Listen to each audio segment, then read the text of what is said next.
নমস্কার। আজ আবার একটা ভিডিও নিয়ে হাজির, আর অতি অবশ্যই ইস্ট বেঙ্গলের খবর তো দেব আপনাদেরকে। সন্ধ্যেবেলাতে একটা ভিডিওতে বলেছি যে মিগুয়েল ফিগুয়েরো ইস্ট বেঙ্গলের হাতছাড়া হয়ে গিয়েছে। কালকেও যখন খবরটা আকাশে বাতাসে ভেসেছিল, জালে জড়িয়েছিল, তখনও কিন্তু আমি বলেছিলাম যে সাইনটা হয়নি, এবং সেটাই সত্যি, সাইনটা হয়নি। কথাবার্তা তো অনেক প্লেয়ারের সঙ্গে অনেক টিমের হয়, ইস্ট বেঙ্গলও অনেক প্লেয়ারের সঙ্গে কথাবার্তা বলছে। মিগুয়েলের মতন প্লেয়াররা ভারতবর্ষে যদি থাকতে চায়, তাহলে তাদের দিকে, বা যারা এবছরে golden ball winner, golden boot winner, তাদের সঙ্গে টিম যোগাযোগ করবে না? এটা তো হতে পারে না। অন্যান্য টিম যোগাযোগ করবে না, সেটা হতে পারে না। আর প্রতিবেশী ক্লাব যখন এই বছর আইএসএল পায়নি, সুপার কাপ জিততে পারেনি, তারা তো মরিয়া হবে। এবং তারা এই বিরাট অঙ্কের টাকা দিয়ে বিশ্বকাপারদের নিয়ে এসে তেমন ফলাফল এবার করতে পারেনি। সে কারণে তাদের মধ্যে একটা আফসোস ছিল যে এত টাকা দিয়ে সে এই সমস্ত প্লেয়ার একের পর এক গোল মিস। তো ক্ষোভ বিক্ষোভ ছিল মোহনবাগানের মধ্যে। তো শেষমেশ তারা সে কারণেই মিগুয়েলের যে এজেন্ট, তারা মোহনবাগানের দ্বারস্থ হয়েছিল। মোহনবাগানের সঙ্গে মিগুয়েলের যে কন্ডিশন, যে টাকা পয়সার কথা মিগুয়েলের এজেন্ট বলেছে, সেটা দরাদরি করে হোক বা যে করে হোক, সেটা কিন্তু মেনে নিয়ে মিগুয়েল সেখানে যাচ্ছে। এবং সেটা নিঃসন্দেহে ইস্ট বেঙ্গলের যে টাকা বা স্যালারি, তার থেকে অনেকটাই বেশি। সে কারণেই কিন্তু মিগুয়েল চলে যাচ্ছে মোহনবাগানে, এবং বোধহয় 2-3 বছরের একটা চুক্তি হচ্ছে মোহনবাগানের সঙ্গে। So that's why. এবং ইস্ট বেঙ্গল সবসময় 1+1 এরকমই চুক্তি দেয়। তো সেটার থেকে মোহনবাগানের অফারটা অনেক বেটার মনে হচ্ছে, তো সে কারণেই চলে যাচ্ছে সেখানে। It's okay. দেখুন, আমরা এর আগে টোলগে ওজবে থেকে শুরু করে জবি জাস্টিন, বহু প্লেয়ারকে দেখেছি যারা ইস্ট বেঙ্গল থেকে মোহনবাগানে গিয়েছে, এবং ইস্ট বেঙ্গলে থাকাকালীন যাদের বিরাট সাফল্য, কিন্তু মোহনবাগানে গিয়ে সেইভাবে কোনো সাফল্য তারা মেলে ধরতে পারেনি। তার ধারে কাছেও ছিল না, মেলে ধরা তো দূর, তার ধারে কাছেও ছিল না।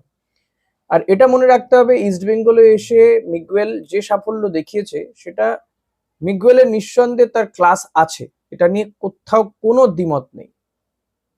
তার ক্লাস, অস্কার বুজো কোচিং এবং বাকি টিমমেটসরা, সেটাও তো বুঝতে হবে। এবং এটাও ঠিক যে মিগুয়েল আমাদের ভারতবর্ষে একেবারে অপরিচিত ফুটবলার ছিল। তখন সে এসছে, তার পারফরমেন্স, পরের দিকে কিন্তু তাকে অনেক কোচ ধরে ফেলছিল, তাকে আটকে দিচ্ছিল। এমত অবস্থায় মিগুয়েল তার এই পারফরমেন্স দিয়ে ইস্ট বেঙ্গলকে চ্যাম্পিয়ন করেছে। শুধু তো একা সে নয়, আরো প্লেয়াররাও রয়েছে। তবে মিগুয়েলের অবদান সত্যি ভোলার নয়। সে যে গোল্ডেন বলটা পেয়েছে, সেটাও ইস্ট বেঙ্গলকে দিয়ে গিয়েছে, এবং সে তার মনে প্রাণে ইস্ট বেঙ্গল ছিল, হয়তো থাকবেও। কিন্তু সে এখন মোহনবাগানে যাচ্ছে। 1 বছর তার ভারতীয় সার্কিটে খেলা হয়ে গেছে, 13-14টা টিম তাকে কিন্তু দেখে ফেলেছে, কোচেরা মেপে ফেলেছে, প্রচুর ভিডিও রেকর্ড হয়েছে তার। এবং ভারতীয় কোন টিম তাকে কিভাবে কোন কোচ আটকে দিয়েছিল, সেটাও দেখা হয়ে গিয়েছে। এই অবস্থায় সে মোহনবাগানে যাচ্ছে। কিন্তু ফলত মিগুয়েল ইস্ট বেঙ্গলে যে সাফল্য পেয়েছে, মোহনবাগানে গিয়েও সেই ধরনের সাফল্য পাবে বা আরো বেশি সাফল্য পাবে, সেটা ভাবার কিছু নেই। আমি চাইবো যে সফলতা পাক সে, বয়সটা খুবই কম, ঠিক আছে, সফল হোক। তবে এরই মধ্যে যেটা খবর পাচ্ছি, যে বাসিম রশিদ, এই প্যালেস্তিনীয় ফুটবলার রশিদকে কিন্তু ইস্ট বেঙ্গল ধরে রাখছে। তার সঙ্গে নাকি কন্ট্রাক্টও সাইন হয়ে গেছে, তাকে যে অফারটা পাঠানো হয়েছিল সেটা নাকি সে সাইন করে দিয়েছে বলে শোনা যাচ্ছে। বাট যতক্ষণ না আমি বলবো অফিসিয়ালি, যেহেতু ইস্ট বেঙ্গল এখনো অ্যানাউন্স করেনি, তো আরেকটু অপেক্ষা করে যাই। তবে রশিদের কথাবার্তা শুনে মনেই হয়েছিল যে রশিদ কিন্তু ইস্ট বেঙ্গলে থাকবে। এমনকি ইউসুফ ইজদারি, সেও বলেছে যদি ভারতবর্ষে খেলতে হয়, সে কিন্তু ইস্ট বেঙ্গলেই খেলবে। তো বাসিম রশিদকে রেখে দেওয়া নিঃসন্দেহে বড় ব্যাপার। তারও কিন্তু অবদান সত্যি ভোলার নয়। বিশেষ করে ফাইনাল গোলটা কিন্তু তার পা থেকে এসছে, এবং তার গোলে জয় পেয়ে ইস্টবেঙ্গল আইএসএল চ্যাম্পিয়ন হয়েছে। ইন্টার কাশির বিরুদ্ধে তার গোল, সে যেমন আমরা দেখেছি যে বোধহয় সুপার কাপে পেনাল্টি শুট আউটে গোলটা মিস করেছে, তেমন সেটা পুষিয়েও দিয়েছে আইএসএল এ গোল করে টিমকে জয় ছিনিয়ে এনে দিয়ে। তো বাসিম রশিদ থেকে যাচ্ছে ইস্ট বেঙ্গলে, এটা খুবই ভালো কথা। মাঝ মাঠে বাসিম রশিদ, সে মূলত ডিফেন্সিভ মিডফিল্ডার, বাট অ্যাটাকেও যেতে পারে, গোলটাও করতে পারে কিন্তু। এবং রশিদের খেলা এখনো অনেক দেখা বাকি। রশিদ কিন্তু অতটা তার খেলাটা প্রকাশিত হয়নি, এবং মিগুয়েল থাকাকালীন, যেহেতু মিগুয়েল একটা ক্লাস, এবং মিগুয়েলের যে পায়ের কাজ, তার যে মাপা পাস, এই পাসের জন্য, মিগুয়েলের যে টেকনিকের জন্য কিন্তু মিগুয়েল অনেক বেশি পরিচিত হয়েছে, বাট কিছুটা চাপা পড়ে গিয়েছে বাসিম রশিদ। তো আই হোপ কি রশিদের আরো অনেক কিছু আমরা দেখতে পারবো। এরই পাশাপাশি পাঞ্জাব এফসির মিডফিল্ডার 33 বছর বয়সী দানি রামিরেজ, তার সঙ্গেও ইস্ট বেঙ্গলে কথাবার্তা হয়েছে, এবং এটাও নাকি পাকা হয়ে গেছে বলে শোনা যাচ্ছে। মিডফিল্ডার, অ্যাটাকিং মিডফিল্ডার হিসেবেই মূলত খেলে, এবং এই ফুটবলারটি যথেষ্ট ভালো তার রেকর্ড রয়েছে। আইএসএল এ এই 2026-এ পাঞ্জাব এফসিতে খেলেছে, 13টা ম্যাচ খেলেছে, 4টে গোল, 2টো অ্যাসিস্ট রয়েছে ডানি রামিরেজের। স্পেনীয় এই ফুটবলার, 33 বছর বয়স। এখানে একটু সমস্যার জায়গাটা যে বয়সটা তার অনেক বেশি। তবে দেখুন, বয়স দিয়ে আজকালকার ফুটবলারদের বিচার করাটা আমার মনে হয় না ঠিক হবে। আপনারা দেখতেই পাচ্ছেন, কেপ ভার্দে গোলকিপারের বয়স 40 বছর, মেসি খেলছে 39 বছরে বিশ্বকাপে, এবং ফার্স্ট ম্যাচে হ্যাট্রিক। রোনাল্ডো প্রায় বোধহয় 41 বছর বয়স।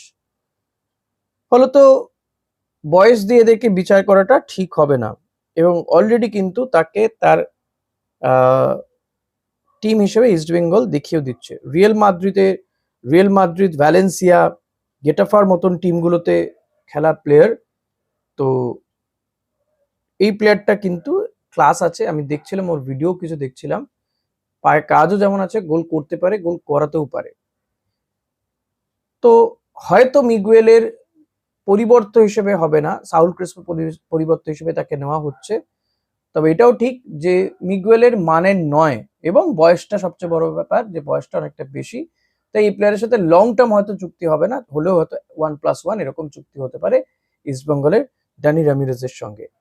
আর বরিস সিং এর কথা আপনাদেরকে কালকেই জানিয়ে দিয়েছিলাম, রাতে অনেকটা রাতেই ভিডিওটা করেছিলাম। বরিস কিন্তু আসছে ইস্টবেঙ্গলে, ও মোরলেস ফাইনাল হয়ে গিয়েছে এফসি গোয়ার এই ফুটবলার, এবং এএফসি খেলা ফুটবলার, এটা মানতে হবে।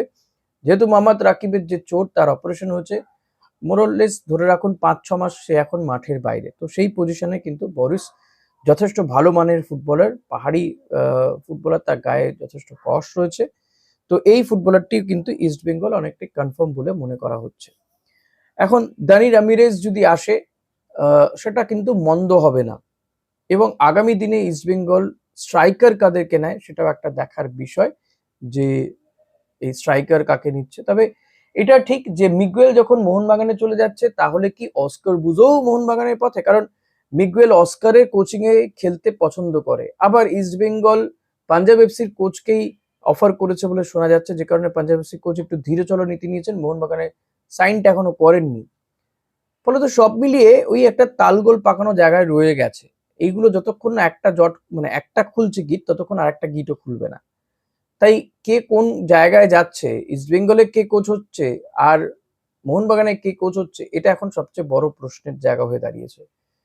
যদি মিগুয়েল অস্কারকে ছাড়া খেলে, তাহলে বুঝতে হবে, তাহলে কিন্তু আরো বিপদ হবে মিগুয়েলের জন্য। অস্কার যেভাবে মিগুয়েলকে খেলায়, যেভাবে বোঝে, এটা কিন্তু অন্য কোনো কোচের পক্ষে একটু সমস্যার, দুজনের পক্ষে একটু সমস্যার হবে বলে আমার মনে হয়। তবে মিগুয়েলের বয়সটা যেহেতু কম রয়েছে, আমি বলবো, সাজেস্ট করবো যে ওরও উচিত যে অস্কারের বাইরে বেরিয়ে তার খেলা উচিত।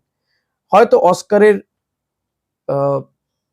পছন্দতেই ডানি রামিরেজকে ট্রাই করা হচ্ছে, বা তার সঙ্গে কথাবার্তা অলমোস্ট পাকা হয়ে গিয়েছে, অনেকে বলছে সাইন হয়ে গেছে। তো আমি এটাতে বলবো যে আগে ক্লাব অ্যানাউন্সমেন্ট করুক, তারপরে বলবো সাইন হয়ে গেছে, নাহলে বলবো না।